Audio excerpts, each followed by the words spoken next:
নমস্কার বন্ধুরা, মিসেস ভৌমিক কিচেনে আপনাদের সবাইকে স্বাগত জানাই। আজকে আমি আপনাদের বাড়িতেই ফুলকপি রোস্ট করে দেখাবো। এখানে আমি 3টে বড় মাপের ফুলকপি নিয়ে হালকা করে একদম শালু ফ্রাই করেছি 2 চামচ বাটার দিয়ে আর 2 চামচ মতো সাদা তেল দিয়ে। দেখুন কোনো কালার আসেনি। এখানে টক দই নিয়েছি আর এখানে কাজু বাদাম কিশমিশ আর চালমগজ নিয়েছি। এটা জল দিয়ে আমি কিছুক্ষণ ভিজিয়ে রেখে দেবো, ততক্ষণ এটা ভিজুক। আমি এখানে গ্যাসে কড়া বসিয়ে দিয়েছি। এর মধ্যে আমি কিছুটা সাদা তেল দিয়ে এখানে আমি কিছুটা ওই যে পেঁয়াজ কেটে নিয়েছি 300 গ্রামের মতো, এই পেঁয়াজটা আমি ভেজে নেব। হালকা করে ভাজবো যাতে কোনো কালার না আসে। এটা ভাজা হোক, ততক্ষণ আপনাদের কিছুক্ষণ পর দেখাচ্ছি। পেঁয়াজটা আমি হালকা করে ভেজে নিয়েছি। এবারে এই ভেজানো চালমগজ কিশমিশ আর এই কাজু বাদামটা আমি সবটা পুড়িয়ে দেবো এর সাথে। এই সবগুলোই আমি এবার কিছুটা নাড়াচাড়া করে নেবো, নিয়ে হালকা করে ভেজে জল ঢেলে দেবো। হালকা করে আমি ভাজা করে নিয়েছি। দেখুন কোনো কালার আসেনি। এবার আমি একটু জল দিয়ে অল্প করে এটা ফুটিয়ে নেব। এটা কিছুক্ষণ ফুটে যাক, তারপর আপনাদের দেখাচ্ছি। ঝালের জন্য আমি কিছুটা কাঁচা লঙ্কা দেবো, দিয়ে এটাও একটু হালকা করে সেদ্ধ করে নেব। জলটা প্রায় শুকিয়েই এসেছে। এবার আমি কিছুক্ষণ পর নামিয়ে নেব, 1-2 মিনিট পর।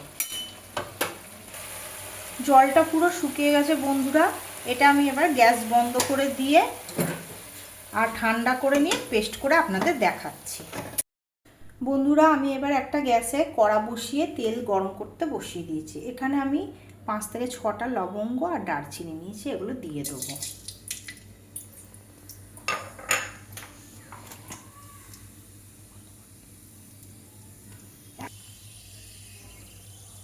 দু চামচের মতো আমি আদা রসুন পেস্ট দেবো। আদা রসুন পেস্ট আমি তেলে ভালো করে নাড়াচাড়া করে নিচ্ছি। 2 চামচের মতো জিরে গুঁড়ো দেবো।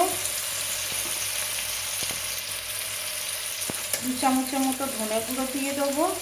এখানে 3 চামচের মতো টক দই দেবো, যেহেতু ফুলকপির পরিমাণটা একটু বেশি, দিয়ে কষিয়ে নেবো। তো আমি কষিয়ে নেবো। আমার মশলাটা ভালো করে কষিয়ে নিয়েছি, তেলও ছেড়ে গেছে। আমি এবার এই পেঁয়াজ চালমগজ কাজু বাদাম সব একসাথে যে পেস্ট করেছি, সেই পেস্টটা দিয়ে এবার ভালো করে কষাবো।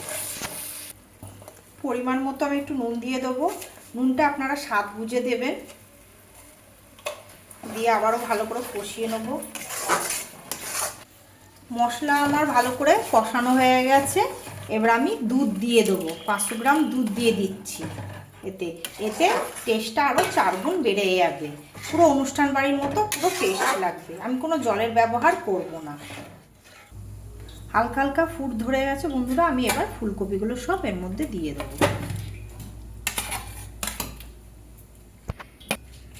একটু ভালো করে নেড়ে দেবো।